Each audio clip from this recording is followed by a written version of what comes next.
Well guys, Nick here, Hampshire Outdoors and Survival. Welcome to the channel if you're new. I hope you enjoy it. Today is just a quick video that got thrown together really quickly during a rush period for me. But somebody had asked me about stinging nettles and said that you could light or use stinging nettles as tinder.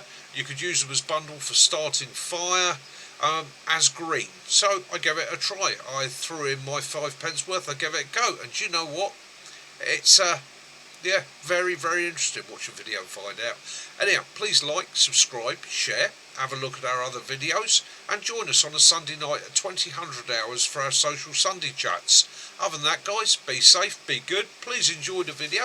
This is Mickey, onward! Hi everybody, Mickey here, Hampshire Outdoors and Survival.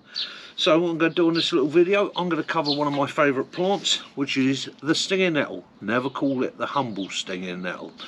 This plant here provides nutrients, as in vitamins, minerals, such as iron. It can make you a drink, it can keep you going in a survival situation. It's found throughout the world. Its downsides, yeah, I'm wearing gloves.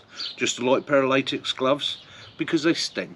Okay, the needles on this plant, or the hairs, contain formic acid, which causes quite a nasty irritation and rash, as most of you will already know from your childhood.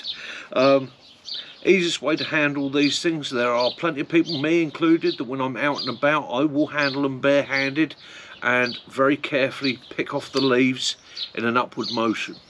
The leaves you want for making teas and drinks are the smaller leaves at the top, and as you can see, this is just coming into seed. So I will be collecting the seeds off of this, and I will be harvesting them out on certain areas where there's not too many nettles where I want to grow them. What I'm going to do today, I'm going to harvest some of the leaves off this, make a brew, and I'm also going to reduce it down to fibre. Now the fibre can be used for making cordage, but what I want to try today is fire lighting. Okay, so we're going to reduce these down to the nettle fibre, and we're going to make fire. And we're going to try ferrocerium rod, and we're going to try flint and steel. Okay, if those two work, then obviously a match or a lighter is going to. Anyhow, join me on this little video. The stinging nettle, never call her humble. She's a great plant. Let's get on with it. So preparation of this plant couldn't be much simpler. You can see these are already starting to wilt. So pair of gloves on, don't rip your gloves, and just pull through, pull the leaves off. And you'll find you're actually removing quite a few of the hairs then. Okay, simple as that. And yes, it is a plant that can cause you a bit of discomfort, but with a bit of practice you can become quite confident and happy in handling it. Okay, now the thing to obviously be aware of is your leaves, because although you're brushing the hairs off of the stems, you're still going to have quite a few hairs on the leaves. Don't put your elbow on them or anything like that, like I've just done. So again, show again, take your nettle, pull your leaves, and that stung me through the latex glove. But that many stings from nettles in my life, I know that it will be an irritant for a little while, but it will soon go away. Right, so another thing that's worth knowing with your stinging nettles, the hairs on the stems and on the leaves are very fine, contain formic acid. Formic acid is neutralised with heat. The hairs also burn off. So if you take your stem and you just run it through your cooker gently,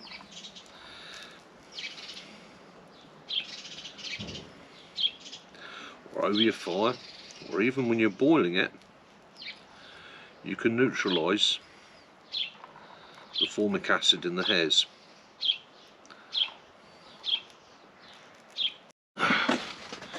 So let's make a nice simple nettle tea. Just take the young leaves and not the seeds off the top. And I'll be honest with you, the younger the leaves the better. Obviously make sure you've got no creepy crawlies, bugs, ladybirds, caterpillars, any other insects that like to live on the nettle.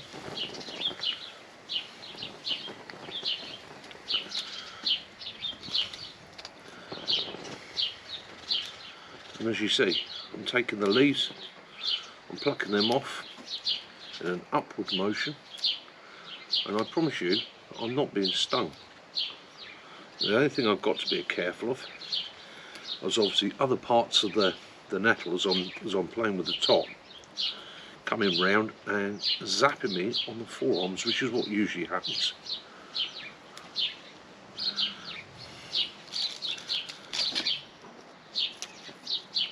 There we go.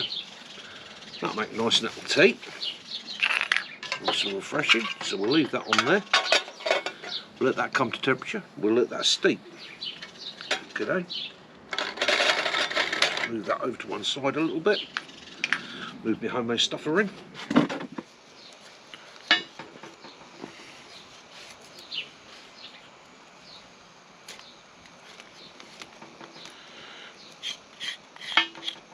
Or you can run the flat of the blade down.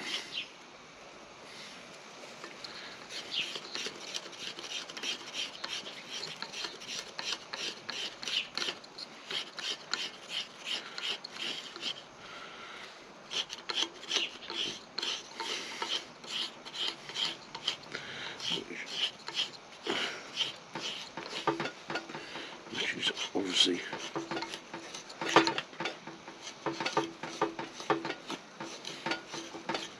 looking out to be a better method.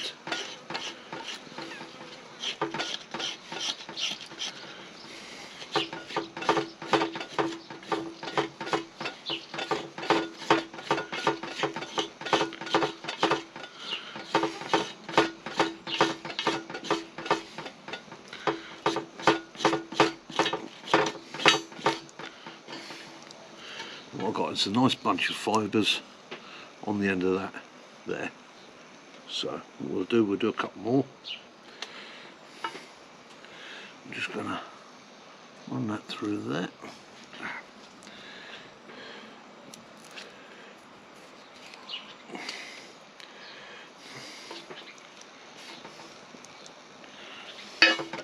So again, take the fibres, flat of the knife, scrape down the nettle,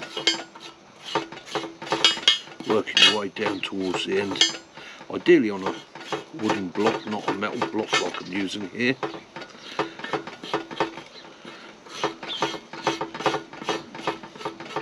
There you go.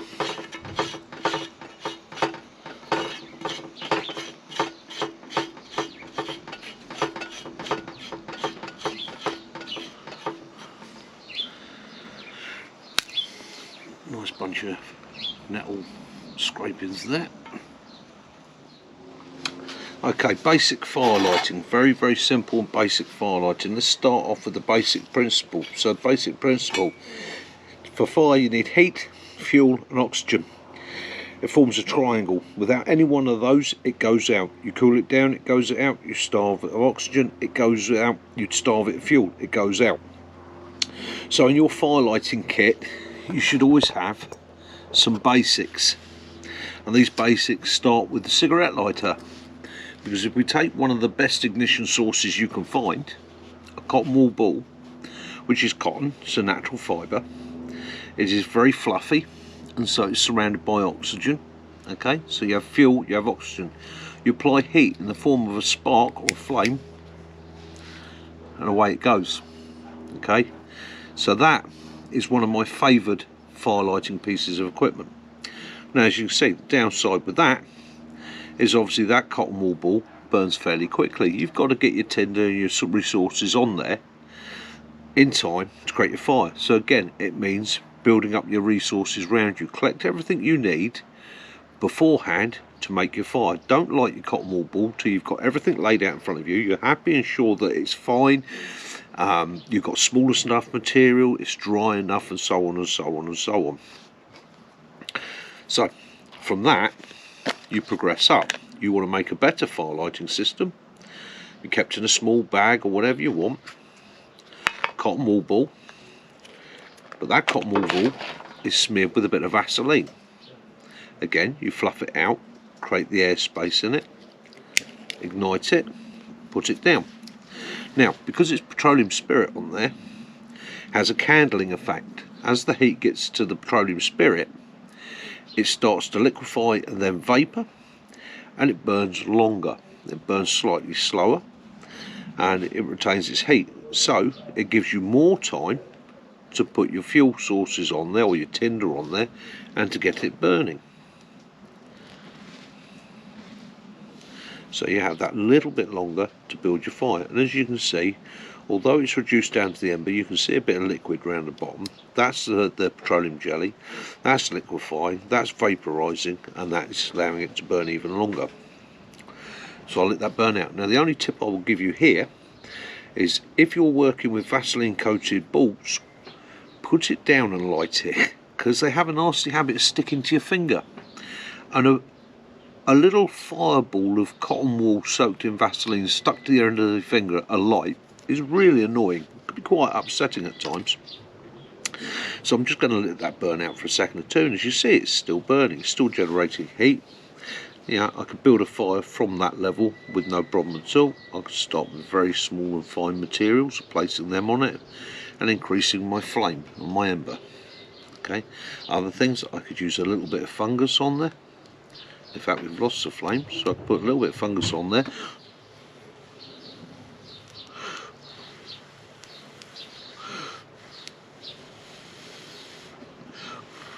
No, wasn't able to transfer the ember. So that's cotton wool balls. Okay, now, can you light cotton wool ball with the next item? So we'll go to just a plain cotton wool ball, a ferrocerium rod. Move everything to one side. Take my ferrocerium rod, and of course you can. A simple spark ignites the cotton wool ball. Cotton wool ball burns. Okay. As you can see, what has also happened, a small spark for the ferrocerium rod has flown off and hit this little bit here. Okay.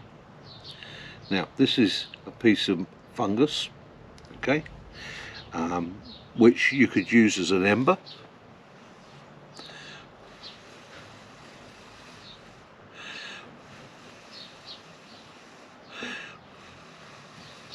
And again create fire from. And this burns and will smoulder even longer than the cotton wool ball. But you need a finer tinder to transfer that ember.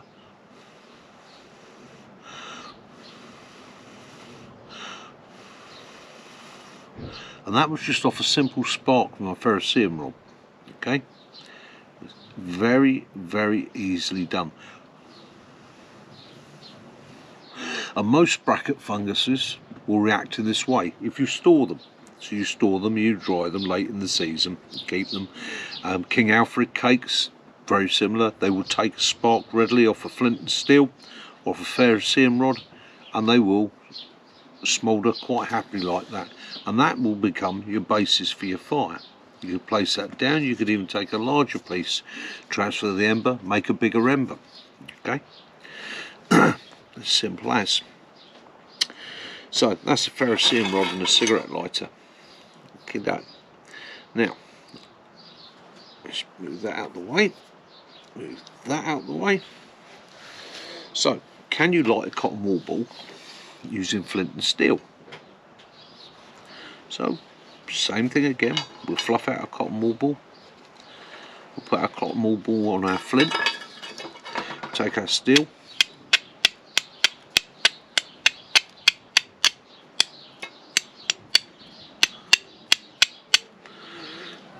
Takes a little bit more effort.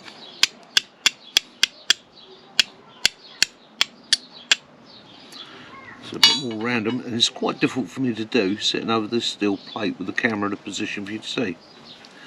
But let's see how we get on.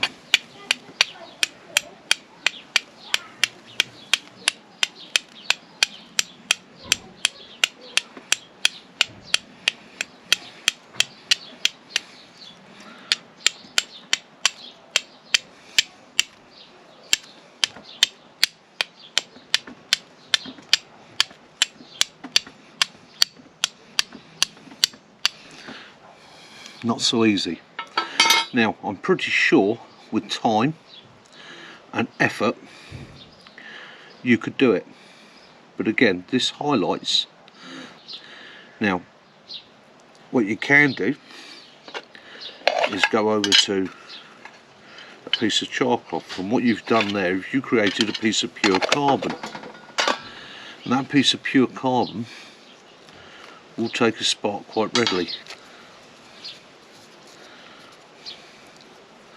So what we'll do, a piece of char cloth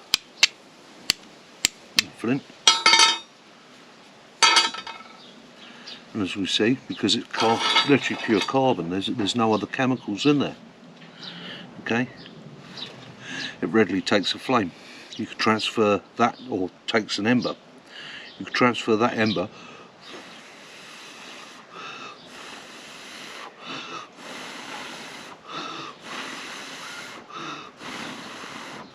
quite readily to your cotton wool ball, okay, or your other timber. What you can do then is you can save that piece of char cloth by starving the oxygen off of it, again because you want to look after and control your resources.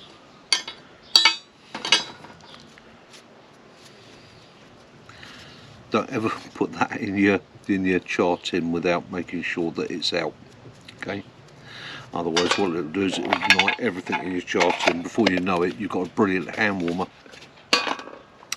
So that's that. So that is basically starting the fire. It's finding something that will take a spark, create an ember, and from an ember transfer to a flame. Okay, so as we've seen there, I do carry a flint and steel, but I don't use it as a primary fire lighting aid. Your next step is going to be transferring your ember and your base fire, your small tiny flame, your little bit of smouldering or burning cotton wool, into something a bit more powerful, something that is going to be able to ignite larger materials. And my go-to for that are barks. My favourite bark for doing it with is silver birch, but you can also do it with some of the cedars, you can do it with yew bark, you can do it with pine bark, if you break it down to its component fibres. Now when we look at a piece of silver birch, this is the outer bark from silver birch. I like to take it from a rotten silver birch, purely and simply because then I know I'm not damaging the tree. If you're very careful, you can collect the papery fibres off the outside of a living silver birch without harming it. And by the papery fibres I mean these very light fibres here. As you can see, it is covered in a light papery fibre, but it can be a bit fiddly to collect. The other thing you can do is, if you've got a dead silver birch, you can lay the piece of bark down, taking your knife, take the edge and scrape up an ash, or an ash, what we're talking about, a sawdust basically from the bark. You can scrape that very carefully into a pile, and you ideally want to get down to this orange layer. This is where the oils are stored. The stuff on the outside is literally paper, but get down to the oily layer. Good scrape. Now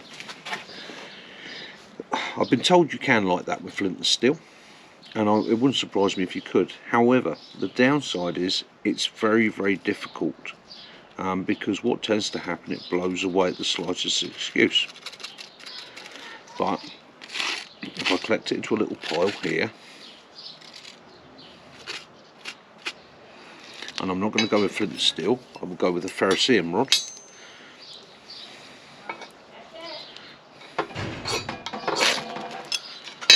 That ignites readily.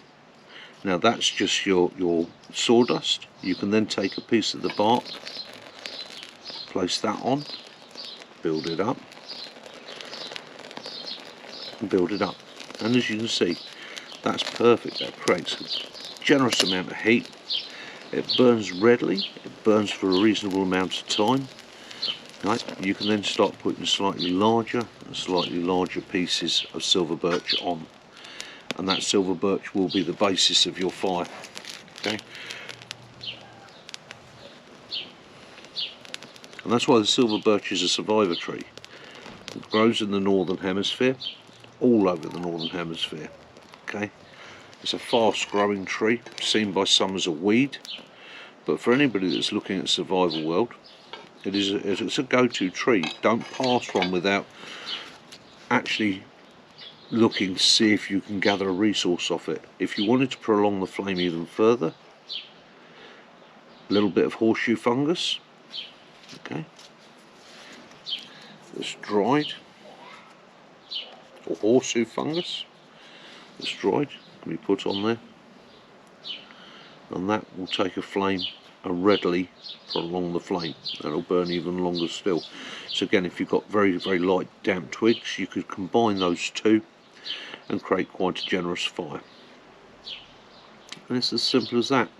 And as you can see, even though the fuel source is burnt out here, if I blow on it, that fungus has given me a ready source of embers that I could use to reignite the fire.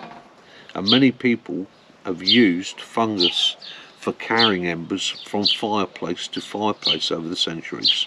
Okay, it's a simple and old technique, and it would be basically take your piece of ember from the fire that you had the night before,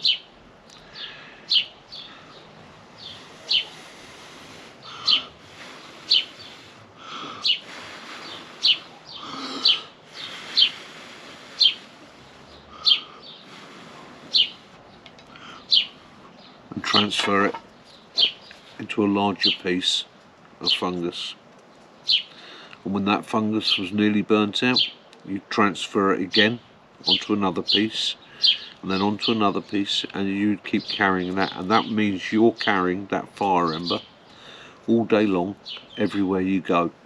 And you'd nurture it, you'd take good care of it, especially if you're in a really cold and severe climate, where making that fire at the end of the day is going to be the lifesaver. Okay,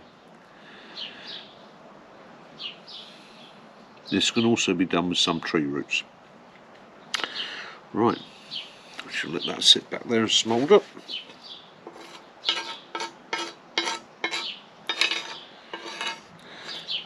King Alfred cakes tend to work better than horseshoe fungus, but again, almost any of the tree fungi that are fibrous, dried, will take an ember, will hold an ember.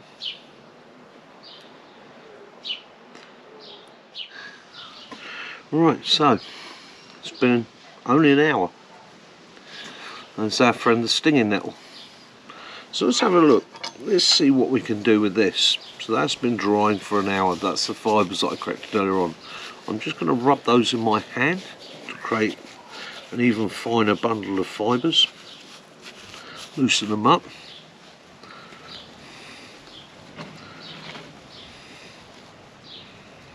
There's my bundle of fibre. Now, so can I light that using a flint and steel? Let's find out.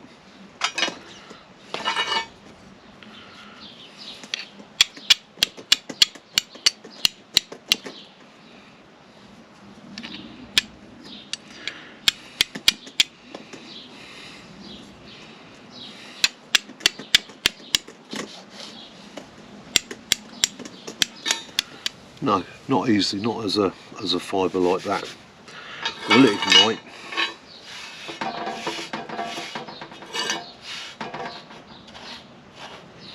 Using the ferrocerium rod.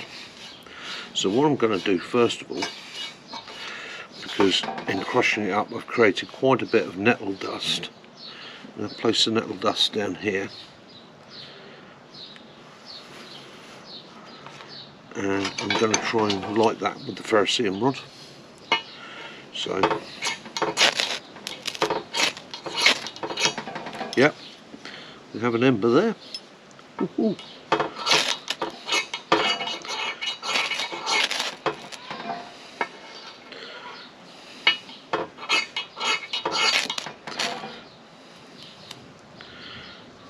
Feeling impressed with that so far.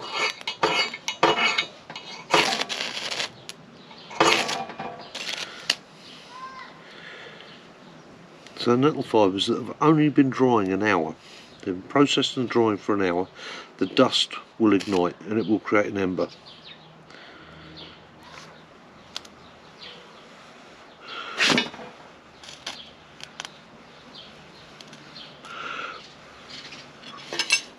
So let's take a little bit of this coarser material.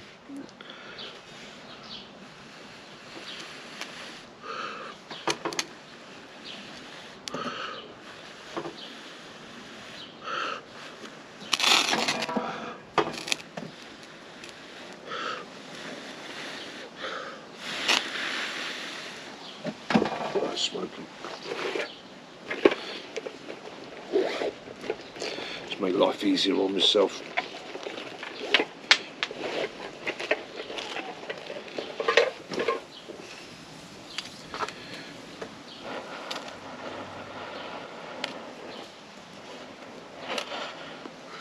Okay, so a bit light, too much air. Let's take the fibres and our ferrocerium rod.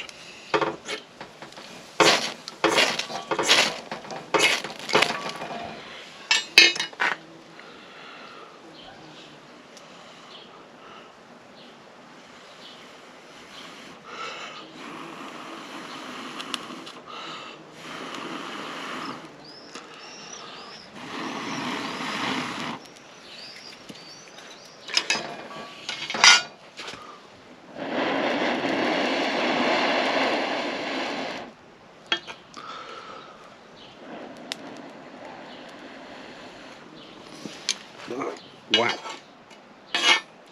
The nettle burns readily, but trying to get it to convert to flame, this is being the problem. So what I'm going to do now, I've got a bundle here which has got some of the thicker stems in it. So I'm going to twist that.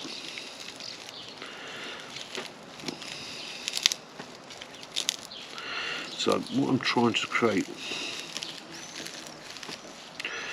is a denser,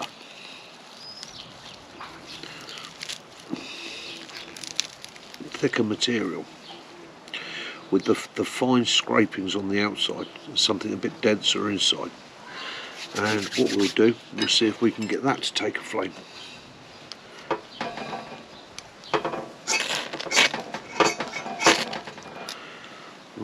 Readily smouldering.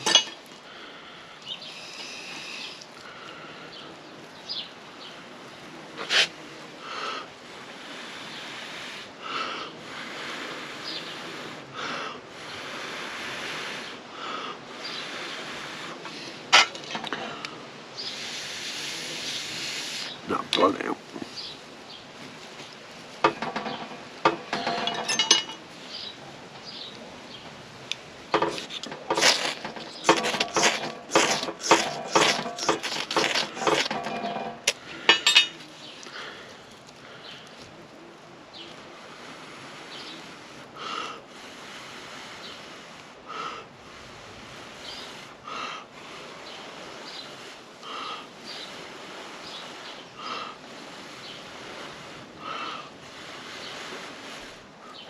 It's proven to be quite fiddly, but I think if I'd left this nettle another hour, I think it would have worked.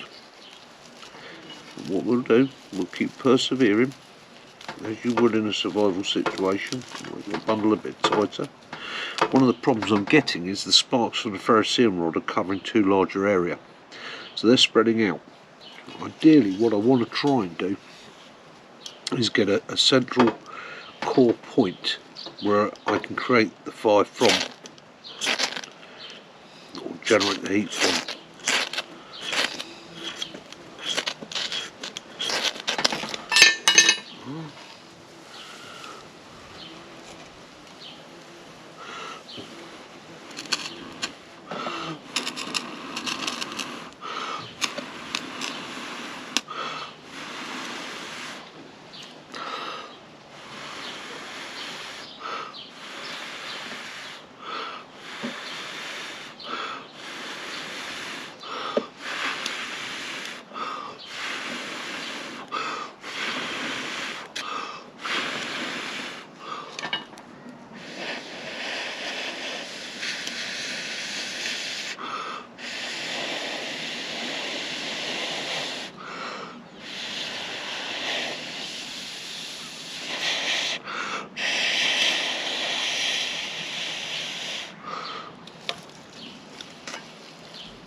No, it's not working.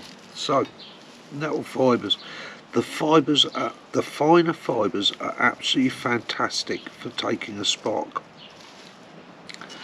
They're absolutely fantastic for taking a spark, but it's transferring that spark from this fine material to the larger material.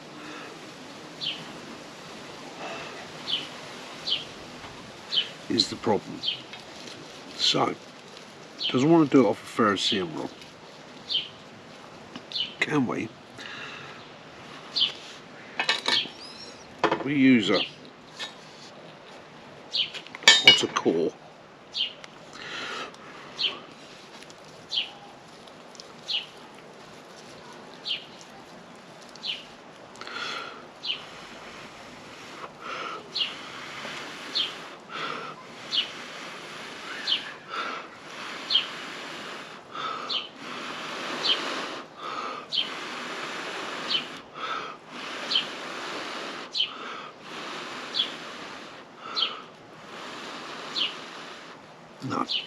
No, it's not working. Okay, so how do I feel about this? Well, it's success. Success from the point of view that I know nettles will take a spark readily.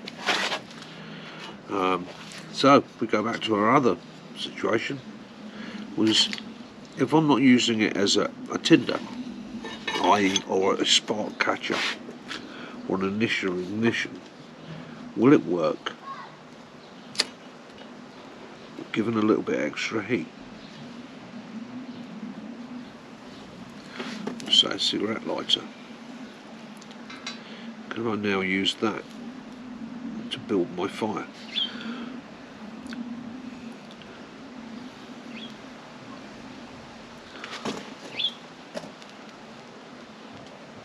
Because what I'm finding so far is it loves to smoulder, doesn't readily want to take a flame.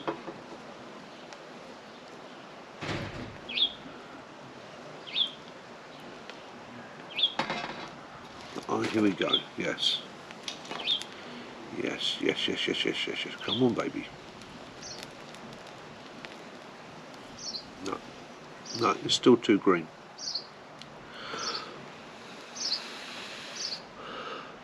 First experiment, my first honest, and it is an honest experiment because it's a bit of a failure, using nettles. So what we have been able to do, we have been able to create an ember, we have been able to take a smoulder. I think personally the nettle needed another hour or two drying, but the finer stuff literally took a spark straight away, and it's still smouldering quite happily. It just doesn't want to transfer to the slightly thicker stuff. So what we'll do, we'll come back to this at a later date. I am going to persevere and perfect this technique for myself. So as you see, for all those of you that are starting out, it doesn't always work, doesn't always go right first time, doesn't always go the way you want it. It's fine, and I've seen this technique done, and I've seen other people do it for the sake of pulling out stinging nettles. Have I done it? No, because I carry my ready to go kit. It will work. It's a primitive skill, and it will work in a dire situation with the right planning and the right practice. But let's get back to what I try and teach you all, and what I try and say to you all. If you're in a survival situation with a little bit of planning, a little bit of forethought, and a little bit of effort, okay, you can make your life in that situation so much easier, because you can take out your cold warble, light it,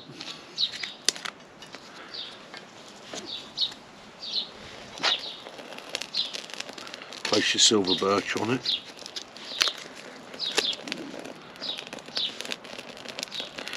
create your fire, and I expect with that silver birch on there, that's going to ignite readily because it's going to have the heat under it.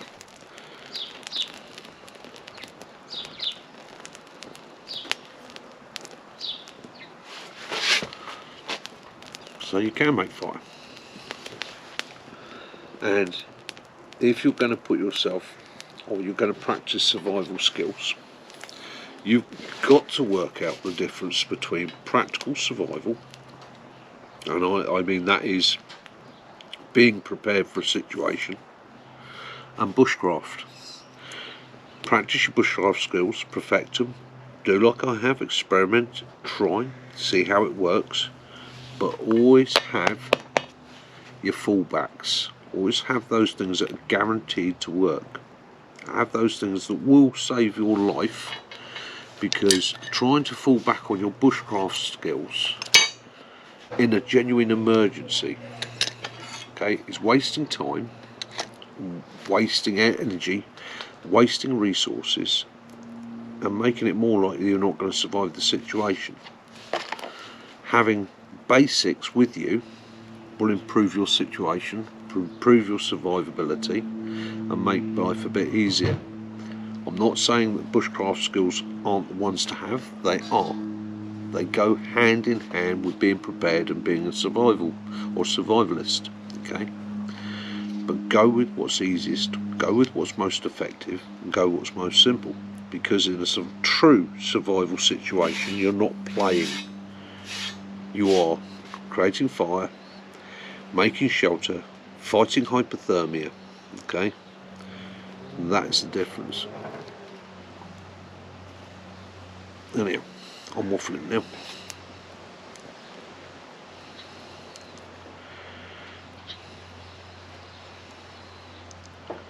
And the nettle fibres are definitely still too damp.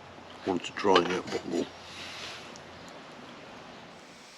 So guys, that was stinging nettles, and as you see, this was done on a later edit. That was stinging nettles. Bit of a fail there, but I reckon if I'd left those stinging nettle pieces for another hour in the sun, I'd have got them to ignite. So is it a positive? Yes, it's a positive. And with all these things, try them, learn them, perfect them, build your skill set up. Anyhow guys, please like, subscribe, share, all that good stuff, and have an absolutely awesome week. I'll speak to you Sunday night, or I'll have spoken to you last Sunday night. Take care, be good, have your adventures, love those you do, forgive those you don't, and as always, peace and light be upon you all. This is Mickey, Hampshire Outdoors and Survival. Mickey